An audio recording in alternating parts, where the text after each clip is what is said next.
Bueno muchachos, bienvenidos nuevamente. Hoy vamos a realizar el ejercicio de obtención del grado de avance para múltiples reacciones, todas ellas en equilibrio químico. Bueno, entonces comencemos. Inicialmente tenemos el ejercicio, ¿cierto? Entonces el ejercicio nos dice que consideremos las reacciones que se muestran a continuación, en donde intervienen varias sustancias en su gran mayoría en estado gas, ¿cierto? Y con relación a este sistema debemos explicar cuáles son las restricciones que debe tener cada uno de los grados de avance y finalmente debemos realizar un gráfico de la composición de las sustancias en el equilibrio en función de la temperatura. Y este gráfico pues nos dan la opción o nos dicen que lo hagamos entre 600 grados Kelvin a 1600, ¿cierto? Este rango es opcional y pues al gusto del consumidor. Ok, posteriormente de esto debemos realizar el mismo gráfico considerando el sistema no ideal con sus respectivos coeficientes de fugacidad, estos calculado pues mediante una ecuación de estado, y acá pues se recomienda utilizar una ecuación de estado como Penn-Robinson o Swallow-Rayleigh-Wong. Y luego finalmente con base en los resultados nos preguntan qué diferencia existe entre el gráfico ideal y el no ideal, que expliquemos dicho comportamiento y finalmente qué modelo matemático recomiendan ustedes para poder solucionar el sistema de ecuaciones que presenta el ejercicio. Y finalmente pues explicar el por qué recomiendan este sistema. Por último nos dice que si el objetivo del sistema es la producción de metano y el monóxido de carbono es altamente contaminante, ¿cuál recomienda usted que es la temperatura idónea para el procedimiento? Y que si cree que al cambiar las condiciones iniciales del procedimiento pues se podría aumentar la cantidad de metano en el equilibrio. Ok, muchachos, entonces inicialmente siempre que vamos a resolver un ejercicio donde intervienen sistemas reactivos o reacciones, pues el paso cero es corroborar que la reacción esté balanceada. Entonces inicialmente vamos a balancear las reacciones. Por lo tanto, el balanceo de estas reacciones me da que 2 moles de agua acá, 2 moles de hidrógeno y 2 moles de hidrógeno en esta reacción, y finalmente entonces todas las reacciones me quedan balanceadas y puedo pasar al paso siguiente. El paso siguiente entonces es el planteamiento de una tabla estequiométrica. Como dice el ejercicio, como dice el anuncio del ejercicio, esta tabla estequiométrica la planteamos en función del grado de avance, más no en función de la conversión. Esto se debe a que cuando yo tengo un sistema de múltiples reacciones, es recomendable realizar esto o con base a sus respectivos grados de avance, ¿cierto? Para este caso, el grado de avance 1, epsilon 1, corresponde a la primera reacción, epsilon 2 a la segunda reacción y finalmente pues epsilon 3 a la tercera reacción. Entonces, para esta tabla estequiométrica vamos a considerar que la sustancia A es agua, B dióxido de carbono, C hidrógeno, D monóxido de carbono y E metano. Y por lo tanto entonces tenemos esta tabla estequiométrica acá, una tabla estequiométrica muy genérica, donde yo coloco en la parte inicial las moles de A iniciales y luego el cambio referente por cada reacción. Ese cambio dado por cada una de los grados de avance correspondientes. Finalmente tenemos el remanente, que es el valor de la cantidad de moles de esa sustancia en un tiempo determinado dado por el grado de avance. Y finalmente una región permisible. Esta región permisible es aquella que me da las restricciones de los grados de avance. ¿Por qué? Porque los grados de avance deben cumplir con esta región permisible. Son los valores matemáticos que al yo resolver una ecuación o un sistema de ecuaciones pueden llegar a tener los grados de avance. Esta región permisible puede calcularse puesto que es lógico o físicamente no hay forma de que uno tenga moles negativas. Por lo tanto, todos los valores remanentes deben ser en todo momento mayores a cero. Tanto los de sustancia como los de cada una de las sustancias como finalmente el número total de moles finales. Ahora consideremos que las moles de A iniciales son 1 y el resto de moles iniciales del resto de sustancias es 0. Esta suposición en la que yo alimento una mol de agua y no alimento más al reactor o al sistema reactivo inicial puede ser variada por cada uno de ustedes. Se puede considerar cualquier cantidad de moles iniciales sin ningún problema y bajo ese análisis pues se realiza el ejercicio. Para mi caso o para este caso pues yo lo único que hice fue suponer que entraba una mol de agua y finalmente no entraban más moles y tenemos entonces la tabla estequiométrica reemplazando estos valores pues por sus correspondientes, donde las moles iniciales, como acaba de mostrarse acá arriba, pues solo entra agua y finalmente no entra nada más. Luego de esto, pues nos permite tener o llegar a ciertas conclusiones. La primera conclusión a la que podemos llegar es la región permisible, ¿cierto? Que estas son las restricciones de los grados de avance. que es uno de los cuestionamientos del ejercicio, cuáles son las restricciones de los grados de avance, pues esas restricciones están dadas por la región permisible. Esta región permisible, podemos verla acá, que está dada por estas 5 inecuaciones. Por lo tanto, el sistema de ecuaciones que nosotros resolvamos debe estar o debe cumplir los valores de los grados de avance con estas 5 inecuaciones.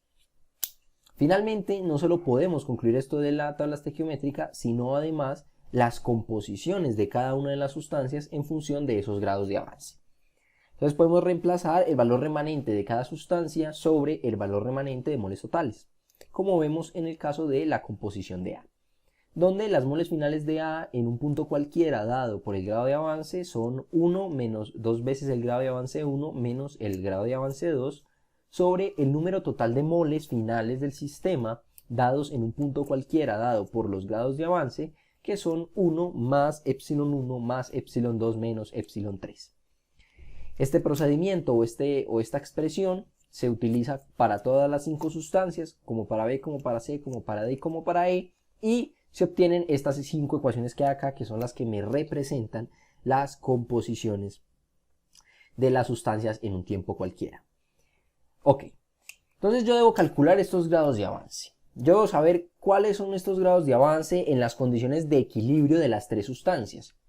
De las 3 reacciones, que las 3 reacciones van a llegar a un equilibrio químico. Yo debo encontrar cuáles son los grados de avance de equilibrio, tanto para la reacción 1 como para la reacción 2 como para la reacción 3, para poder calcular las composiciones de equilibrio indicadas a esas propiedades o a esas condiciones.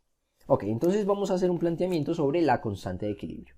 Vamos a hacer este planteamiento de la constante de equilibrio desde la termodinámica, donde la termodinámica nos dice que la constante de equilibrio es igual a la productoria de las actividades de cada sustancia elevadas a su coeficiente estequiométrico, y si reemplazamos la actividad de cada una de las sustancias por la fracción de esa sustancia, por el coeficiente de fugacidad de esa sustancia, por la presión total del sistema, podemos llegar a una expresión general de la constante de equilibrio en función de la temperatura y la presión, y que es esta que se ve acá, esta que podemos ver aquí. Esta ecuación de acá, ¿cierto?, es la que me relaciona la constante de equilibrio de un sistema reactivo en función de la temperatura y la presión, en donde encontramos las composiciones de las sustancias, los coeficientes de fugacidad de las sustancias y finalmente la presión por A la delta. Este factor delta de acá, recordemos que es el cambio en el número de moles estequiométrico de cada una de las reacciones. Dado esto, entonces podemos plantear las ecuaciones o podemos plantear las constantes de equilibrio para cada una de las reacciones. Finalmente, entonces, nos quedan estas 3 ecuaciones de acá. Nos queda que la constante de equilibrio para la primera reacción es igual a sus productos elevados a cada uno a su correspondiente coeficiente estequiométrico sobre los reactivos e igualmente elevados a su coeficiente estequiométrico. Esta misma expresión se da para los coeficientes de fugacidad y finalmente la presión elevada a la delta.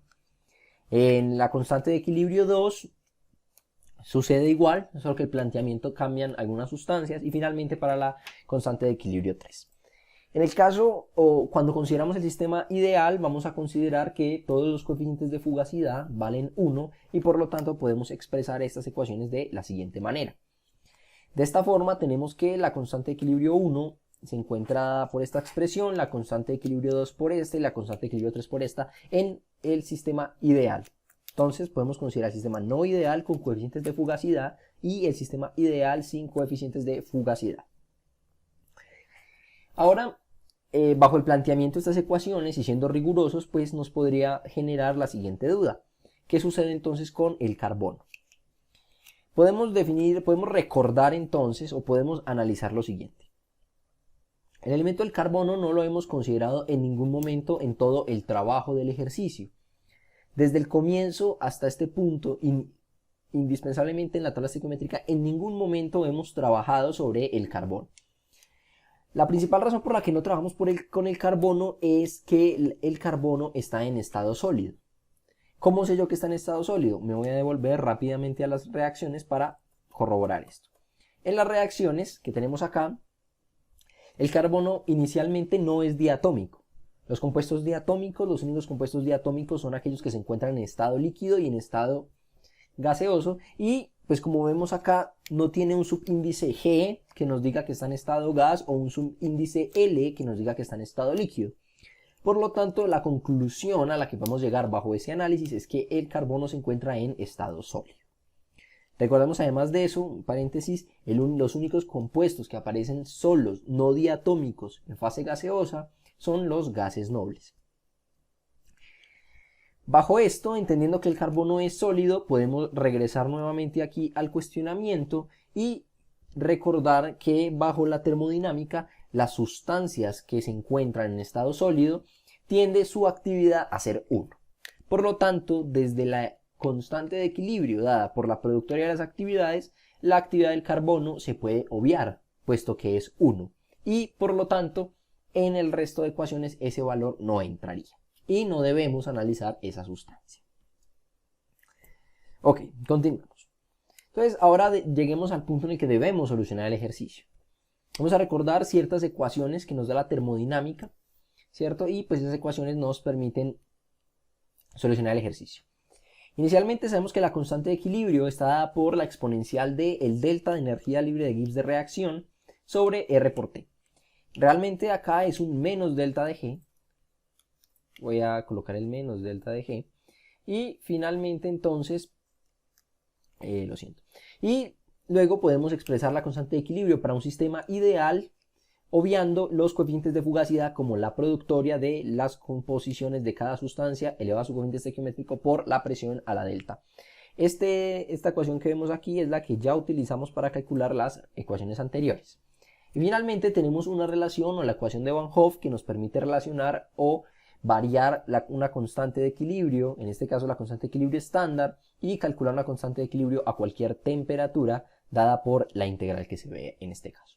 Posteriormente vamos a analizar individualmente esta expresión y por ahora pues vamos a dedicarnos a calcular el delta de G de reacción y el delta H de reacción. Como son 3 reacciones, pues debo calcular 3 deltas de G y 3 delta de H de reacción estándar. Y para ello necesitamos entonces los parámetros de las sustancias. Entonces tenemos energía libre de Gibbs, estos son energía libre de Gibbs estándar y esto entalpía de formación estándar, todas ellas en kilojoule por mol.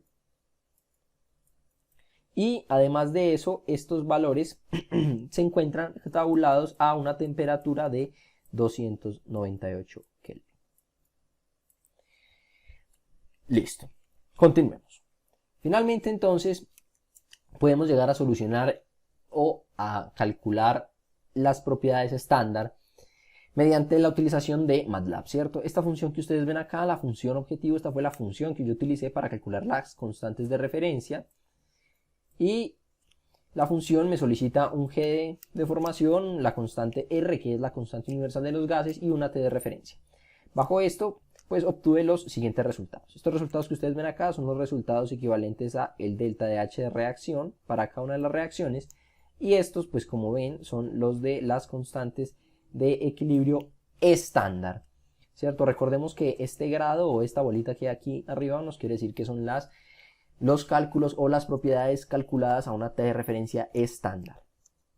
Estos valores entonces fueron obtenidos mediante esta ecuación que vemos acá, esta función que yo programé en MATLAB y finalmente la llamé. Posteriormente iremos al código y en el código miraremos paso a paso cómo fue que se desarrolló este procedimiento.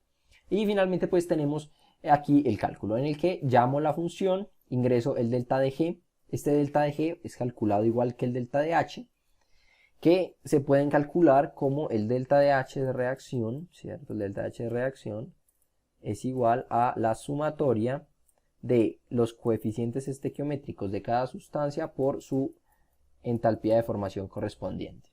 Posteriormente veremos cómo se aplica esta ecuacióncita que hay acá en MATLAB para el cálculo de los delta H de reacción y los delta de G estándar de reacción. Continuemos. Finalmente entonces llegamos a plantear el siguiente sistema de ecuaciones que nos permite obtener los grados de avance correspondientes. Para este caso vamos a considerar el sistema ideal. Ahorita cuando vayamos a MATLAB vamos a ver cómo poder resolver el sistema real, pero inicialmente el sistema ideal en donde no consideramos coeficientes de fugacidad y tenemos 3 ecuaciones. Tres ecuaciones que todas ellas están en función de las composiciones. Todas ellas se encuentran en función de las composiciones, como vemos en este caso. Acá están las composiciones y en esta parte de acá pues tenemos las composiciones en función de cada una de ellas de epsilon 1, epsilon 1, epsilon 2 y epsilon 3. Y estos son los grados de avance. Finalmente, entonces, si yo tengo tres ecuaciones, estas tres ecuaciones en función de estas composiciones, y estas composiciones, todas ellas en función de tres variables, finalmente tengo un sistema de ecuaciones de tres ecuaciones, tres incógnitas. Para resolver este sistema de ecuaciones, yo utilicé la función fsolve del MATLAB y la apliqué a la función objetivo que está acá en este recuadro del lado de acá. Donde esta función pues la analizaremos posteriormente en MATLAB, que es mucho más sencillo, puesto que aquí hay variables como NTI y NT que no he analizado aún, pero posteriormente veremos por qué están acá y cómo las utilizo. Finalmente, entonces ya podemos considerar cuál es el sistema que hay que resolver. Hay que resolver un sistema de tres ecuaciones con tres incógnitas. Acá es donde hay que considerar o hay que ir más allá y considerar cómo se puede resolver el sistema, puesto que un sistema que al parecer es sencillo puede representar demasiadas complicaciones a la hora de convergencia. Más que todo cuando estos grados de avance, epsilon 1, epsilon 2 y epsilon 3, se encuentran restringidos por 5 inecuaciones que ya calculamos anteriormente. Continuemos. Finalmente, entonces, existe una relación entre la temperatura y la constante de equilibrio, ¿cierto? Nosotros ya conocemos, me voy a volver un segundo, tenemos que calcular estas constantes de equilibrio para poder obtener los valores de los grados de avance. Para obtener estas constantes de equilibrio hay que conocer o hay que entender que esas constantes de equilibrio también son función de la temperatura. Y aquí es donde entra la ecuación de Van Hoff que mostré anteriormente, que nos va a mostrar o nos va a ayudar a encontrar una expresión de la constante de equilibrio en función de la temperatura. Entonces, considerando un delta de H constante, este valor de acá constante, podemos sacarlo de la integral y realizando la integración podemos obtener que una constante de equilibrio, una temperatura cualquiera, está dada por esta ecuación de acá, por la exponencial de este delta de H sobre R por 1 sobre una t de referencia. Esta t de referencia, ya se las dije anteriormente, es la t a la que está calculada el delta de H estándar, y esta t de referencia es igual a 298 Kelvin, ¿cierto? Y esta t es la nueva temperatura a la que yo quiero calcular esta constante. Y esta constante de equilibrio estándar son las constantes que calculamos anteriormente, me voy a volver para mostrarlas, estas de acá. Estas son las constantes estándar de cada una de las reacciones.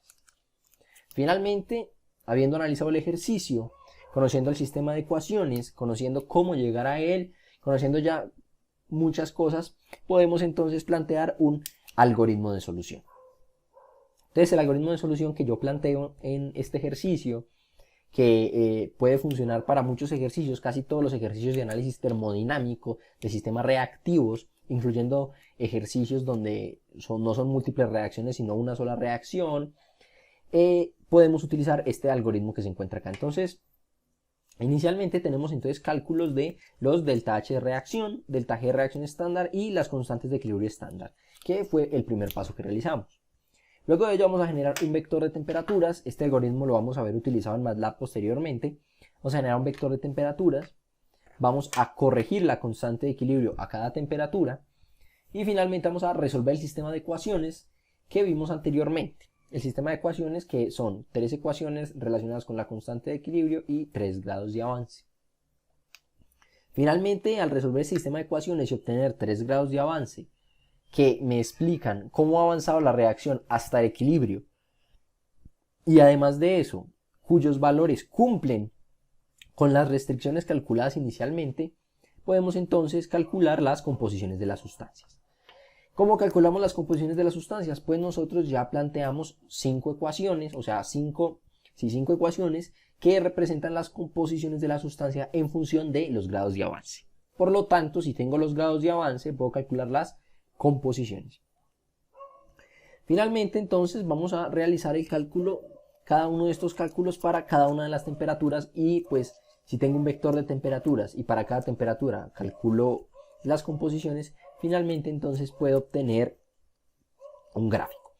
El gráfico que se debe obtener del ejercicio es el que mostramos aquí a continuación, en donde tenemos la temperatura, en este caso varía desde 400 Kelvin hasta 1600. Inicialmente el ejercicio decía que desde 600, yo aquí hice un arreglo de parte mía únicamente. Y finalmente entonces me queda una gráfica de temperatura versus fracciones molares, que son las composiciones de cada una de las sustancias en la reacción. Hasta aquí obtendríamos el primer gráfico que solicita el ejercicio. Este gráfico se puede obtener de forma ideal bajo el algoritmo que acabamos de mostrar y las ecuaciones que acabamos de mostrar, pero también se puede obtener de forma real, que posteriormente veremos cómo cuando ya ingresemos en el código. Bueno, finalmente entonces nos quedaría solo por responder la pregunta de qué sucede con la producción de metano en el equilibrio.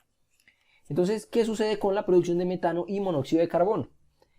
Si nosotros nos devolvemos rápidamente, va a ser así, voy a volver rápidamente a la tabla estequiométrica.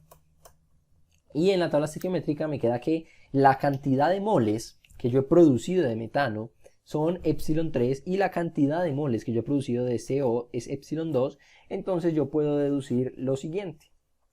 Yo puedo deducir que la cantidad de moles de metano, de monóxido de carbono, que se han producido en el equilibrio son epsilon 2 y las de metano son epsilon 3. ¿Esto por qué me sirve? Esto me sirve porque para yo analizar producción, para yo analizar cantidad de producción, a mí no me sirve hacer ese análisis sobre las composiciones. Es recomendable que este análisis se realice sobre la cantidad de moles que produzco. Y la cantidad de moles que produzco está únicamente por el grado de avance. Por lo tanto, en este caso no debo calcular para nada las composiciones y simplemente calculando epsilon 2 y epsilon 3 a cada temperatura puedo obtener un gráfico de la producción de estos dos compuestos, que es el que tenemos acá. Este gráfico, voy a bajar un poquito para que podamos verlo acá. Este eje de acá corresponde a la temperatura, igual lo varía desde 400 hasta 1600, y el eje Y corresponde a la cantidad de moles que se han producido. Finalmente, entonces, de acá podemos concluir a qué temperatura existe la mayor producción de metano y adicional a eso, en qué temperatura se encuentra la menor producción de CO. ¿Cierto? Recordemos que el CO es tóxico y mi producto de interés es el metano. Entonces el objetivo es aumentar la producción de metano y disminuir la producción de CO. Esto ya hace parte de cómo cada uno de ustedes interpreten el gráfico y puedan concluir con respecto a él. Ahora, nos preguntábamos, ¿cierto? Nos preguntaban, o el ejercicio les decía que si existía la posibilidad de aumentar la producción de metano, o cómo podríamos aumentar la producción de metano al cambiar la cantidad de moles iniciales de reactivos o de compuestos como tal. Entonces yo opté por dos soluciones. La primera solución es aumentar la cantidad de moles de agua, esto con el objetivo de que según las reacciones, al aumentar las moles de agua, puedo aumentar las moles de H2 y finalmente al aumentar la cantidad de moles de H2, pues las moles de H2 se van a transformar en metano, puedo llegar a aumentar la producción de metano. O la segunda opción por la que opté fue aumentar la cantidad de moles de H2 directamente y tiene mucho sentido que al aumentar la cantidad de moles de H2 pues tienda a esta reacción directa y por lo tanto se produzca más metano. Entonces, ¿qué fue lo que hice? Inicialmente entonces consideré aumentar una mol de agua, por lo tanto las moles de A iniciales ya no serían una mol sino 2 moles. Esto lo que haría sería cambiarme el número total de moles finales de todas las composiciones, esto de la tabla estequiométrica, y finalmente pues se vería variada la composición de A, donde las moles de A iniciales ya serían, las moles de A finales serían 2 menos 2 epsilon 1 menos epsilon 2 sobre las moles totales finales. Y finalmente hice lo mismo para el caso en el que aumentaba una mol de H2. En el caso del aumento de una mol de H2, las moles de C iniciales ya no van a ser 0, sino que van a ser una mol. Las moles totales finales también se van a ver alteradas, me va a quedar 2 moles iniciales. Y finalmente entonces solo vería afectada la composición de, en este caso, el hidrógeno. Y me quedaría la composición de hidrógeno como 1 más 2 epsilon 1 más epsilon 2 menos 2 epsilon 3 sobre el número total de moles finales. Con base a estos cambios y realizando el algoritmo que presenté anteriormente, pues se pueden obtener los siguientes resultados. Entonces, la gráfica que está acá, la gráfica correspondiente a la A, es el aumento de la cantidad de metano, cuánto aumentó la cantidad de metano de producción al aumentar una mol de agua en las moles iniciales. Si corroboramos esta gráfica con la presentada anteriormente, podemos ver que efectivamente la cantidad de metano que es esta línea de acá, aumenta. Y con respecto a la cantidad de hidrógeno podemos analizar lo mismo, ¿cierto? Aquí es aumentando una mol de hidrógeno, la cantidad de metano aumentó muchísimo más. Por lo tanto, entonces consideraríamos que la mejor solución sería el aumento de las moles de hidrógeno. Finalmente, entonces, estos análisis pueden ser cambiados por cada uno de ustedes, cada uno puede variar las cantidades de moles iniciales como quiera y pues llegar a, por decirlo así, a un óptimo y decir la mejor configuración es alimentar tantas cantidades de moles iniciales y tal temperatura para obtener la mayor producción de metano. Bueno, muchachos, finalmente entonces vamos a pasar a realizar el código, vamos a empezar a analizar el código y finalmente pues a resolverlo. En el código vamos a ver cómo resolver la parte real utilizando los coeficientes de fugacidad y finalmente concluir sobre el ejercicio. Bueno, muchachos, entonces aquí ya tenemos el código en MATLAB, ¿cierto? Con el que obtuve las gráficas que les mostré en la presentación. Vamos a analizarlo línea por línea y finalmente pues vamos a... El objetivo es que puedan ustedes realizarlo similar. Inicialmente entonces, bueno, estos tres comandos utilizo yo en MATLAB. Borrar variables, bueno, esto ya lo conocemos. Comencemos. Entonces, inicialmente pues coloco la temperatura de referencia. La temperatura de referencia la obtengo del Handbook JOS, que es donde obtuve todas las propiedades y es la que les comenté anteriormente. Y ingreso aquí las variables que conozco, ¿cierto? Las energías libres de Gibbs de formación, datos que les mostré en la presentación, la entalpía de formación, igual datos que ya les había mostrado, donde la posición 1 del vector corresponde al compuesto A, que es agua, la posición 2 al compuesto B, que es dióxido de carbono, 3 al hidrógeno, 4 al monóxido de carbono y finalmente la posición 5 corresponde a el metano. Y aquí lo que hago es colocar un vector de los coeficientes estequiométricos para cada una de las reacciones, donde estos pues corresponden a los coeficientes estequiométricos 1, y, o sea, los coeficientes estequiométricos de la primera reacción, los coeficientes estequiométricos de la segunda reacción y finalmente los coeficientes estequiométricos de la tercera reacción.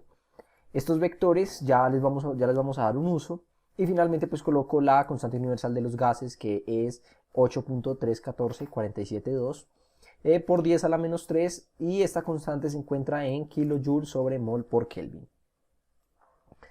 Realmente entonces voy a calcular los deltas de energía libre de Gibbs estándar. ¿Cómo calculo los deltas de energía libre de Gibbs estándar? Pues corresponden a los coeficientes coeficientes estequiométricos de cada una de sus sustancias multiplicados por su delta de formación. Entonces en el caso de delta de G tenemos el coeficiente 1 que corresponde al agua por la reacción. Al lado de acá les voy a colocar las reacciones para que hagamos el análisis. Entonces me queda coeficiente del agua, que es 1 por la energía de formación del agua, que también corresponde a la 1, más el coeficiente de 2, que en este caso sería el monóxido de carbono, por su respectivo calor de formación, en este caso energía libre de formación, qué pena, más finalmente el coeficiente 1 por su respectivo energía libre de formación. Y lo mismo hago para la energía libre de formación de la reacción 2 y de la reacción 3. Y finalmente entonces utilizo esta función que hay acá, la función K estándar. Entonces voy a bajar para mostrar esta función K estándar que ya había mostrado en la presentación. La función K estándar es esta que está aquí abajo, en donde le entra una delta de G de formación, una constante R y una T de referencia, y ella me da por lo tanto la constante de equilibrio estándar. Y finalmente entonces calculo las constantes de equilibrio estándar para cada una de las reacciones. Aquí finalmente tengo un vector de constantes de referencia, ¿cierto? De equilibrio estándar, y estas constantes pues las guardo en un vector donde la posición 1 corresponde a la reacción 1, la posición 2 a la reacción 2 y así sucesivamente pues la posición 3 a la reacción 3. Los delta H de reacción, o sea los calores de reacción, se calculan idéntico a las energías libres de Gibbs. Entonces quedan igualmente los coeficientes por sus respectivos o respectivas entalpías de formación. Finalmente entonces agrego dos renglones más en los que agrego datos críticos de las sustancias. Estos datos críticos son obtenidos del JOS también, con temperaturas en Kelvin, presiones en bares y el factor acéntrico. Los factores acéntricos pues no tienen unidades. Aquí, de igual forma como los valores de HF y GF, pues la posición 1 corresponde al agua, la 2 al dióxido de carbono y así sucesivamente. Los datos críticos de las sustancias no vimos en la presentación, pero acá en el código funcionan o son de extremada importancia, puesto que estos son los que permiten calcular los coeficientes de fugacidad para resolver el ejercicio de forma no ideal. Finalmente entonces vamos a ver el algoritmo. Aquí vamos a comenzar a realizar el algoritmo y finalmente entonces voy a mostrarles el algoritmo aquí en pantalla a mano derecha. Y vamos entonces a observar lo siguiente. Primero o inicialmente vamos a generar un vector de temperaturas, ese vector de temperaturas, y vamos a definir una presión del sistema.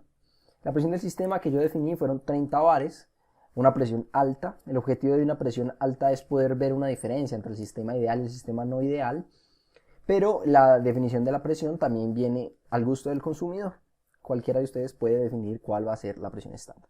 Luego genero dos vectores iguales, ¿cierto? El vector XIA y el vector XI, donde el vector XIA corresponde a los valores iniciales para calcular los grados de avance del sistema real y el XI corresponde al vector de valores iniciales para resolver el sistema del caso no ideal, qué pena.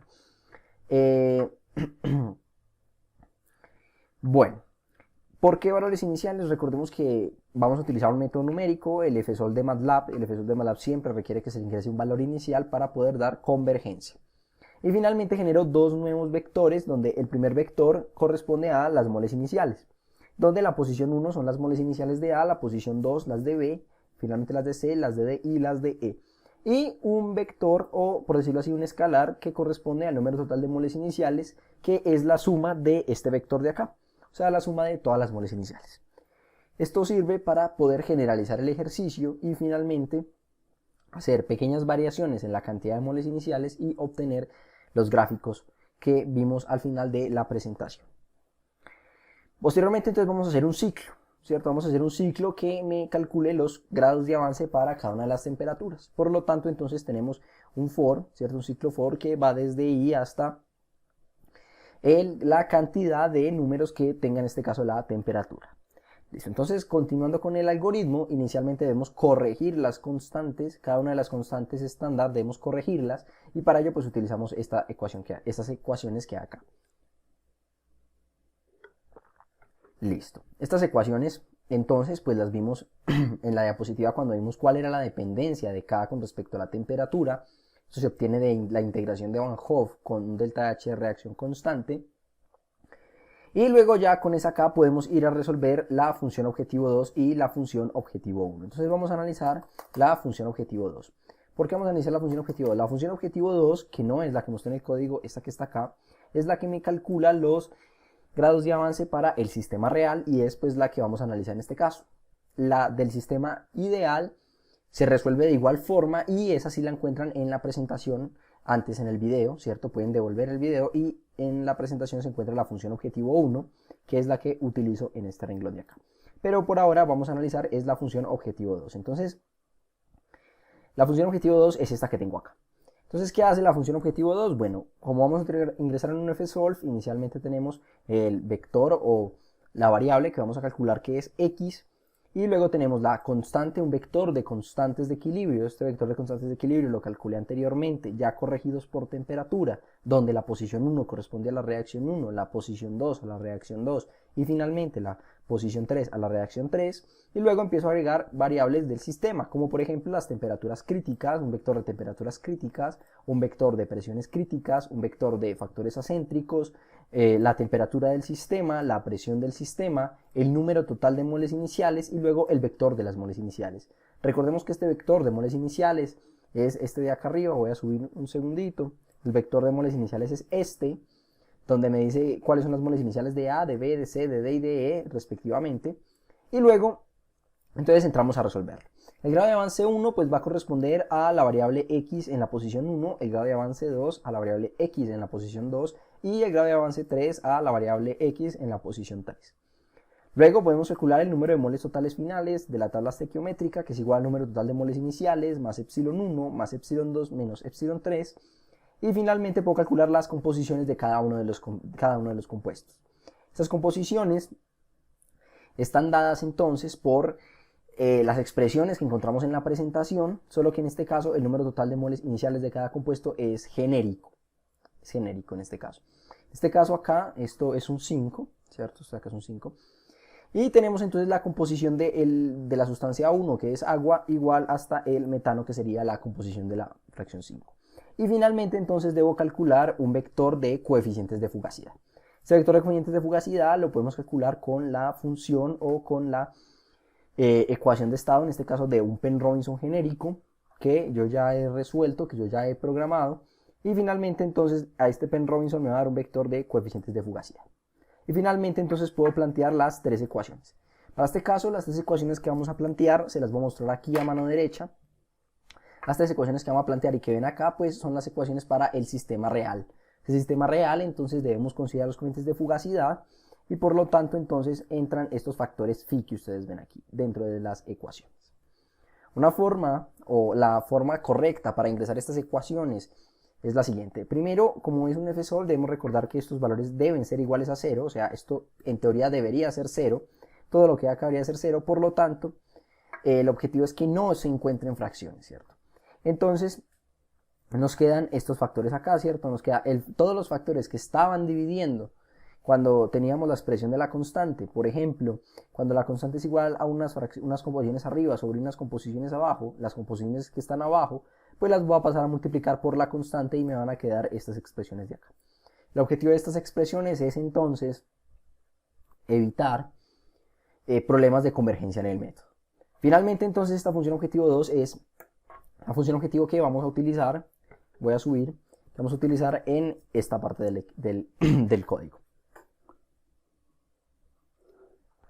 Entonces, vamos a utilizar el comando fsolve, que me va a resolver la función objetivo 2 con los valores iniciales x a y, que son los valores iniciales para resolver la parte real del ejercicio, y me va a dar unos valores sobre los grados de avance reales. Y finalmente entonces lo que hago es calcular las composiciones con base a estos grados de avance, como dice el algoritmo. Entonces tenemos las composiciones para cada uno de los compuestos. En este caso sería para el compuesto 1, para el compuesto 2, para el compuesto 3, 4 y 5. Y coloco i porque i corresponde a la temperatura. Entonces, como es un for, este i va a ir variando. A cada temperatura voy a ir calculando los grados de avance y las composiciones correspondientes. Finalmente entonces el nuevo valor inicial que va a ingresar en el sistema o que vamos a utilizar para resolver los próximos grados de avance a una temperatura superior, vamos a considerar que son los grados de avance que acabamos de calcular. Entonces los grados de avance que acabo de calcular son mi valor inicial para el próximo método numérico que voy a utilizar. Finalmente entonces de todo esto me queda que la cantidad producida de metano o la cantidad producida de CO, como vimos en la presentación, están dadas por, en el caso del metano, por epsilon 3 y en el caso del CO por epsilon 2. Estos vectores que tengo acá, ¿cierto?, son los que me permiten realizar el gráfico. Finalmente entonces este planteamiento es similar al planteamiento para la resolución del ejercicio de forma ideal, lo vamos a ver aquí abajo, ¿cierto? Es el mismo, solo que lo que cambia acá es la función objetivo. La función objetivo 1 cambia de ser la función objetivo 2 a ser la función objetivo 1 y la función objetivo 1 la pueden encontrar, como les dije anteriormente, en el video. En la presentación hay una diapositiva en la que se encuentra una imagen de la función objetivo 1 que se utilizó para resolver la parte ideal del ejercicio. Finalmente entonces se pueden realizar las gráficas correspondientes y se obtienen los resultados que vamos a ver a continuación.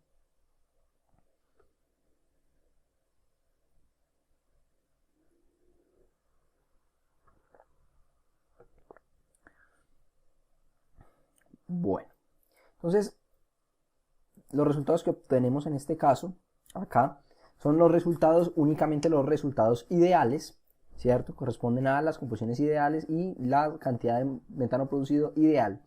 Y para observar la cantidad de moles reales obtenidas, vamos a quitarle el comentario a estas gráficas de acá y vamos a poder observarlas. Voy a colocar las ideales, ¿cierto?, para que no me imprima las ideales y poder observar solo las reales. Entonces, el objetivo es obtener las dos gráficas, tanto las ideales como las reales. En este caso las que acabo de plotear son las reales, y encontrar qué diferencias hay, ¿cierto? o en qué puntos o en qué condiciones o a qué condiciones realmente encuentra una diferencia entre el estado ideal y el estado no ideal del sistema. Finalmente, muchachos, entonces obtenemos las gráficas, no se nota mucha diferencia a simple vista, puede que haciendo el análisis correcto lo logremos. Bueno, muchachos, yo creo que eso es todo. Ese es el análisis rápido del código, el análisis rápido del ejercicio. Saben que estoy abierto para cualquier duda y pues nos vemos en la próxima. Un placer.